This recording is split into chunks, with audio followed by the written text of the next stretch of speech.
హరి ఓం శ్రీ గురుభ్యో నమ శ్రీ మహాగణాధిపతయ నమ. పూర్వము అత్రి మహర్షి ఆగస్త్యునికి చెప్పినటువంటి కార్తీక ద్వాదశి వ్రత మహత్యం గురించి చెప్తాను వినవయ్యా అని చెప్తున్నాడు.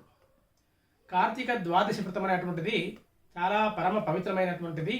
కార్తీక ద్వాదశి నాడు గంగా స్నానం చేస్తే, గోదావరి నదీ స్నానం చేస్తే ఎంత ఫలం కలుగుతుందో కార్తీక ద్వాదశి వ్రతం వల్ల అంత ఫలం కలుగుతుంది. కార్తీక ద్వాదశి వ్రతం అంటే కార్తీక దశమి రోజు ఒకప్పుడు భోజనం చేయాలి, రాత్రిపూట నిరాహారంగా ఉండాలి, ఏకాదశి పూర్తిగా ఉపవాసం ఉండాలి.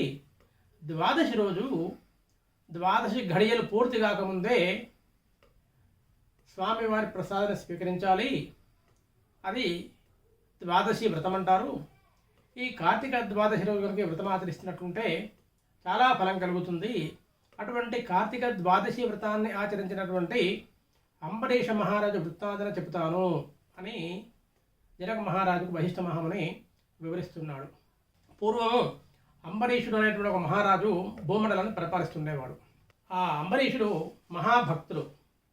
ఎంత భక్తుడంటే హరియని సంభాషించును, హరియని దర్శించునంటూ ఆఘ్రాణించున్, హరియని రుచిగుణ తలుచుచు హరియను ఘను అంబరీషు నలనియ పొగడన్.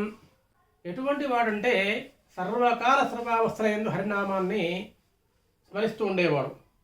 మాట్లాడేటప్పుడు హరి అని సంభాషించును, మాట్లాడేటప్పుడు హరి అని మాట్లాడేవాడు. ఏదైనా చూస్తే హరి అని దర్శించేవాడు. ఏదైనా వాసన చూడాల్సి వస్తే హరి అని మాత్రమే దాన్ని ఆఘ్రానించేవాడు. అలాగే ఏదైనా తినేటప్పుడు హరినామాన్ని స్మరిస్తూ తినేటువంటి వాడు. ఇలా హరి హరి హరి హరి హరి అని హరినామాన్ని సర్వదా స్మరిస్తూ ఉండేటువంటి పరమ భాగవతోత్తముడు, పరమ విష్ణు భక్తుడు అంబరీషుడు. అంబరీషుడు ఇటు దైవ కార్యాలతో పాటు రాజకార్యాన్ని కూడా చాలా చక్కగా నిర్వర్తించేవాడు. ఆయన రాజ్యంలో ప్రజలందరూ కూడా సమస్త సుఖ సంపదలతో తొలతూగి రాజ్యం సుభిక్షంగా ఉండేటువంటిది. ఒకసారి అంబరీషుడు ఒక సంవత్సరం పాటు ఈ ద్వాదశి వ్రతాన్ని ఆచరిస్తాడు. ఇక అంటే గత కార్తీక మాసంలో ద్వాదశి వ్రతం ప్రారంభించిండు. ప్రతి దశమి రోజు ఒకప్పుడు భోజనము, ఏకాదశి రోజు ఉపవాసము, భగవన్నామ స్మరణ, ద్వాదశి రోజు ద్వాదశి పాలన కాకముందు ప్రసాదాన్ని స్వీకరించడము, ఉపవాస విసర్జన చేస్తూ ఉండేవాడు. అలా ఒక సంవత్సరము ఆయన వ్రతం పూర్తయింది. కార్తీక మాసం వచ్చింది. ఆ కార్తీక మాసంలో వచ్చేటువంటి ఏకాదశి రోజు పూర్తిగా ఉపవాసం ఉన్నాడు, హరి సేవ చేశాడు. ద్వాదశి రోజు ఇక పారణ చెయ్యాలి. ద్వాదశి రోజు పారణ చేసేటువంటి సమయానికి ఒక విచిత్రం జరిగింది. అయితే మనకి తిథులన్నీ కూడా చాలా గమ్మత్తుగా ఉంటాయి. మనకు ఉదయం 6 నుంచి సాయంత్రం 6 వరకు లేదా 24 గంటల వరకు ఒక నిర్దిష్టమైనటువంటి కాల పరిమితులు తిథులు ఉండవు. ఆ తిథులు ఒక్కొక్కసారి ఉదయం 9 గంటల వరకు, 10 గంటల వరకు, 12 గంటల వరకు, సాయంత్రం 5 గంటల వరకు రకరకాలుగా ఉంటాయి.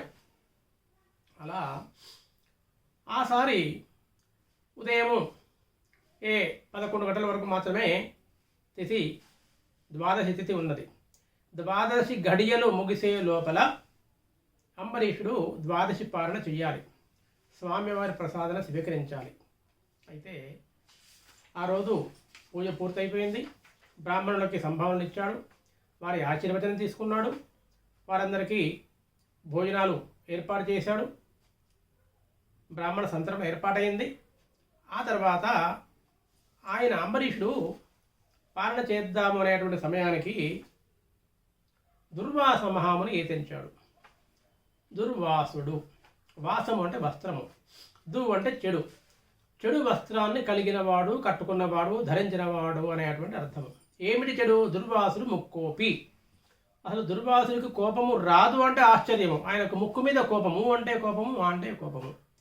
ఎప్పుడు ఎవరిని శపిస్తాడో కూడా అర్థం కాని విషయం. అటువంటి దుర్వాసుడు వచ్చాడు. అతిథి అభ్యాగతి విష్ణు అన్నారు.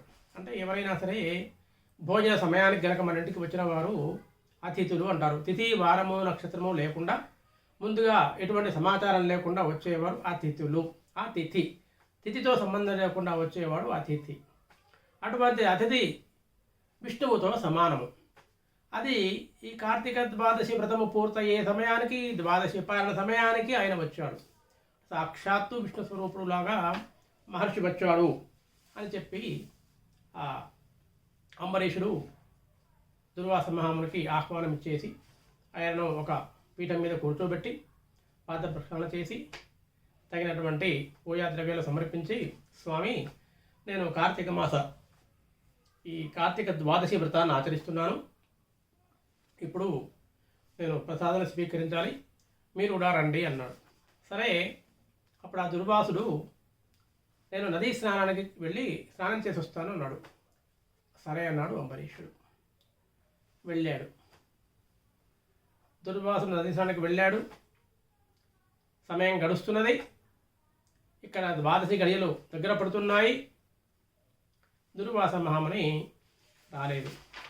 అంబరీషునికి చాలా ఇబ్బందికరమైన పరిస్థితి ఏర్పడింది. ఒకవైపు ద్వాదశి ఘడియలలోపు కనుక ద్వాదశి పాలన చేయకపోయినట్లుంటే, స్వామివారి ప్రసాదాన్ని స్వీకరించకుండా ఉండినట్లుంటే, ఇప్పుడే కాదు గత సంవత్సరం మొత్తం కూడా చేసిన ద్వాదశి వ్రత ఫలం మొత్తం కూడా గంగలో పోసిన పన్నీరు అవుతుంది, అపచారం అవుతుంది, విష్ణు అపచారం అవుతుంది, దైవ దూషణ అవుతుంది.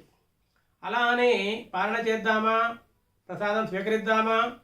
సాక్షాత్తు వచ్చినవాడు మహర్షి, మహాముని, విష్ణు స్వరూపుడు. మరి ఆయన్ను కనుక పాలన చేస్తే అది ఇబ్బందే. అప్పుడు విష్ణువును అవమానించినట్టే, అప్పుడు విష్ణువును అవమానించినట్లే. ఏం చెయ్యాలో అర్థం కాని పరిస్థితి. ఇక కార్తీక ద్వాదశి పాలనలోనూ పరమేశ్వరుడు అగ్ని రూపంలో ఉంటాడట అని వేదం చెప్తుంది.